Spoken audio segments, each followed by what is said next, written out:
Telepon terdiam sejenak, sampai aku kemudian mendengar jeritan dari seorang ibu terdengar di dalam telepon.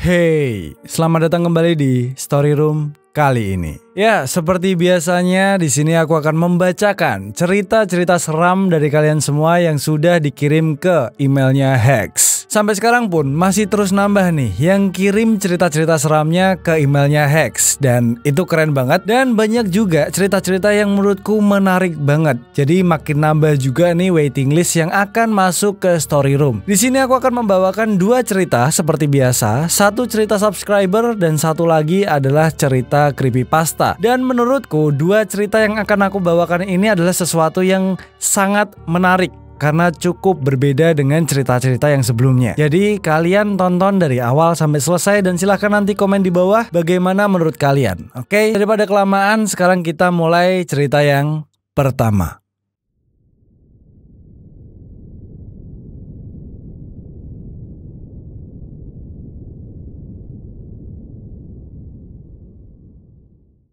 Hai Kak Alvin.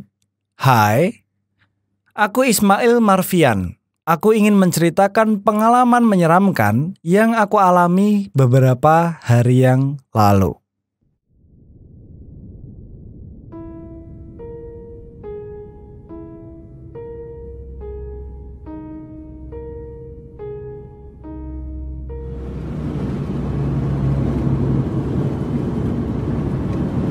Pagi itu aku dan 1 temanku sedang melakukan perjalanan ke salah satu kota di Jawa Tengah untuk mencari tempat sesi foto yang sudah kami sepakati dengan klien kami. Karena memang profesi kami berdua adalah fotografer prewedding, jadi kami biasa mengecek kondisi lokasi foto sehari sebelumnya. Karena sibuk mengecek lokasi foto, tak terasa waktu menunjukkan pukul 16.50 sore. Kami pun segera mencari kos harian untuk menginap. Sampai jam 17.25, akhirnya kami mendapatkan kos harian yang lokasinya tidak terlalu jauh dari tempat sesi foto. Kami pun mendapatkan kamar kos nomor 11. Kosan yang kami sewa ini bisa dibilang cukup besar, namun terlihat sangat sepi. Karena badan kami sudah sangat lelah, aku dan temanku langsung tertidur dengan pulasnya. Kami memang berniat untuk tidur lebih awal agar besok tidak bangun kesiangan.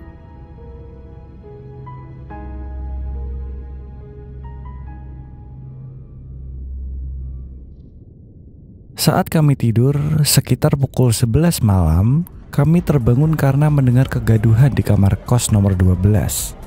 Suaranya seperti sedang ada pesta atau semacamnya. Suaranya sangat gaduh, sampai akhirnya temanku keluar dari kamar dan menggedor pintu kamar itu. Tidak lama seseorang membuka pintunya. Ternyata yang membuka pintu itu adalah seorang pria dan 3 teman prianya yang sedang berkumpul seperti reunian sahabat lama. Mereka menawari aku dan temanku untuk bergabung. Namun dengan spontan temanku menolak ajakan mereka dan berkata, "Tidak, terima kasih. Saya hanya minta tolong jangan berisik. Kami sedang istirahat." Mendengar hal itu, mereka pun hanya tersenyum dengan raut wajah yang kurang enak. Kami pun kembali ke kamar untuk melanjutkan istirahat. Namun sekitar pukul 2.50 pagi, kami terbangun lagi karena terganggu dengan suara berisik dari kamar nomor 12 lagi. Tapi kali ini bukan suara gaduh seperti tadi, melainkan terdengar seperti suara seorang pria yang sedang menangis.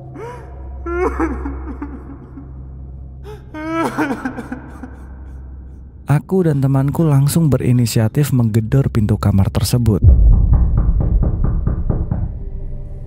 Namun setelah lama kami tunggu, tidak ada seorang pun yang membukakan pintu.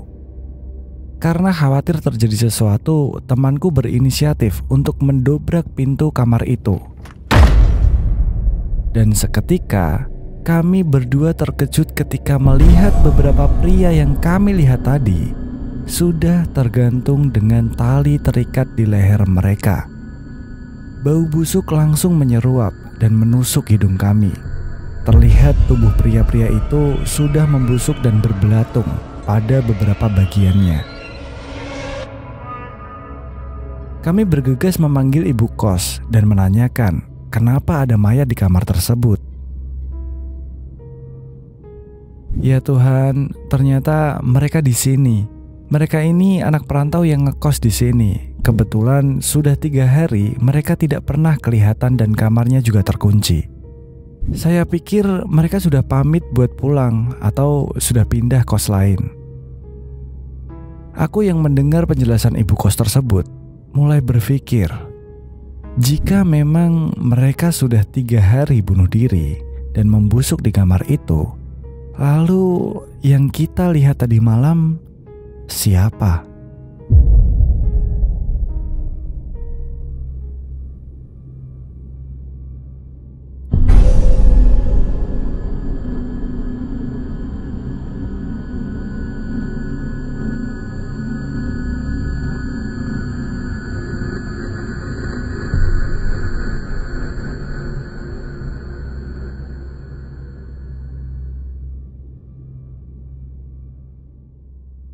Ya, itu tadi adalah cerita yang pertama. Gimana menurut kalian? Silahkan komen di bawah. Apakah ceritanya cukup menyeramkan atau tidak? Dan menurutku sendiri cerita ini menarik banget, beda dari cerita-cerita yang sebelumnya. Terlepas ini adalah cerita real atau bukan, karena aku tidak mempermasalahkan hal itu. Yang penting cerita horor, feel-nya dapet, ceritanya bagus. Menurutku itu yang paling penting dari horor. Oke, karena kita di sini cuma menikmati story-nya aja. Dan daripada kelamaan, kita langsung masuk ke cerita creepypasta berikut ini.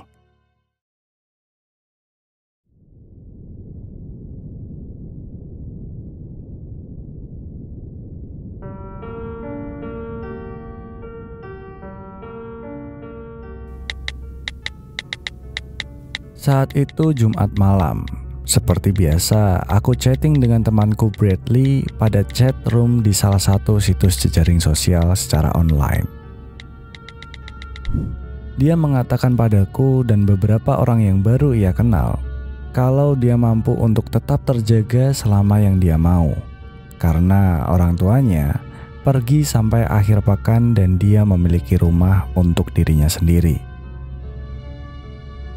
Kami bercakap-cakap di sana untuk beberapa jam dan mengobrol bersama orang-orang lain. Dan aku menyadari kalau Bradley tertarik dengan salah satu gadis yang ada di sana.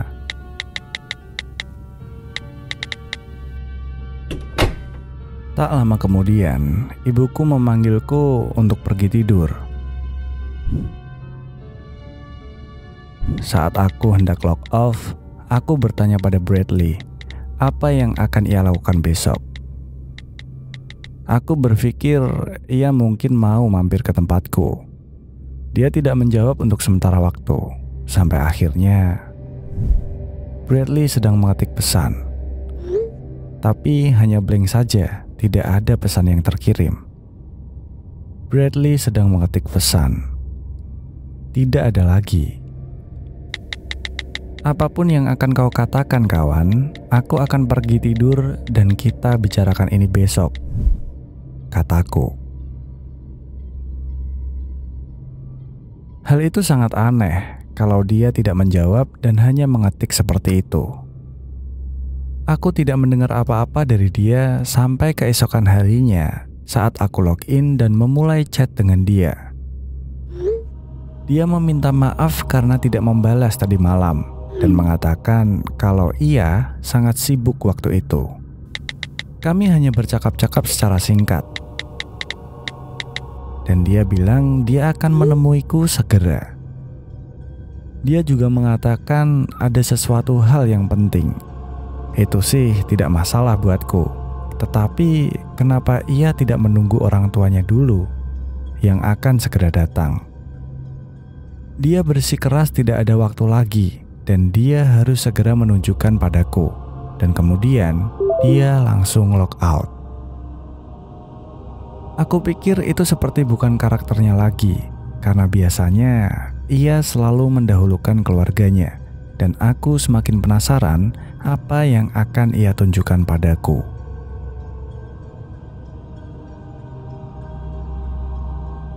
Aku harap dia segera datang secepat mungkin, karena tempat ia tinggal hanya berjarak 20 menit dari tempatku.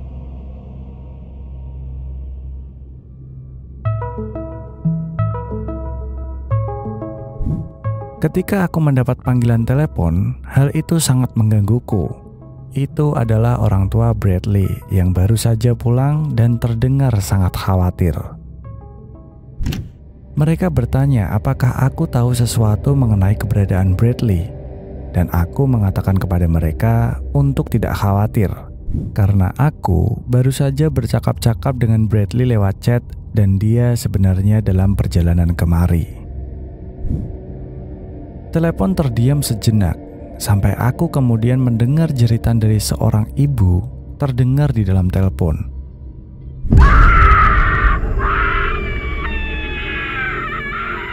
Sang ayah kemudian menarik napas dalam-dalam dan kemudian mengucapkan kalimat yang aku tidak akan pernah lupa.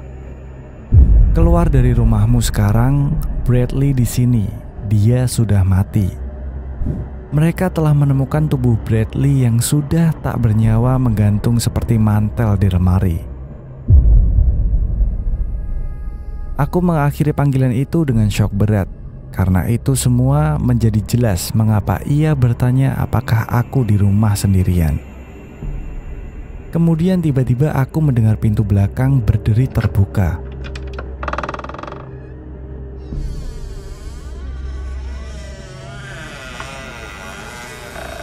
Secara naluriah, aku melakukan hal pertama yang aku pikirkan. Aku dengan cepat langsung bersembunyi di bawah tempat tidur. Tidak lama, aku mendengar suara langkah kaki mendekat, pelan namun terdengar sangat berat. Aku tidak berani untuk membuka mataku. Tetapi kemudian aku memberanikan diri melihat melalui celah-celah pada jariku. Aku melihat sesuatu yang putih pucat, dingin, bertelanjang kaki memasuki rumahku hampir dalam gerakan lambat. Aku sangat tidak suka untuk melihat pemilik dari kaki tersebut.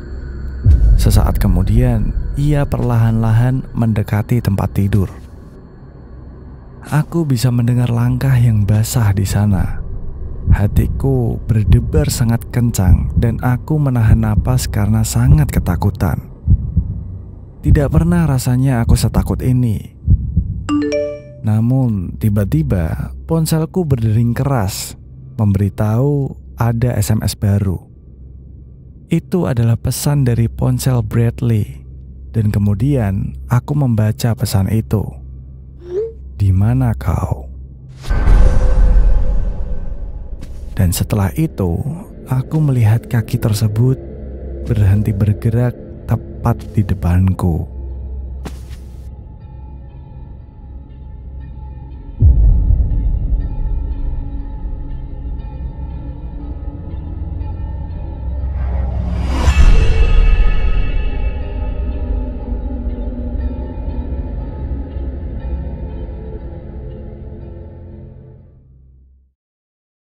Ya, itu tadi adalah cerita creepypasta. Ini menurutku cukup mendebarkan ceritanya dan seru banget. Gimana nih menurut kalian? Silahkan komen di bawah. Apakah kalian suka dengan genre-genre cerita yang seperti ini? Silahkan komen biar aku tahu, biar nanti ke depannya aku juga milihin ceritanya itu sesuai dengan apa yang kalian inginkan. Dan itu aja Story Room kali ini. Jangan lupa buat kalian semua like, komen, dan subscribe jika kalian suka dengan konten-konten yang ada di channel ini. Dan yang terakhir, bye. It's behind you now.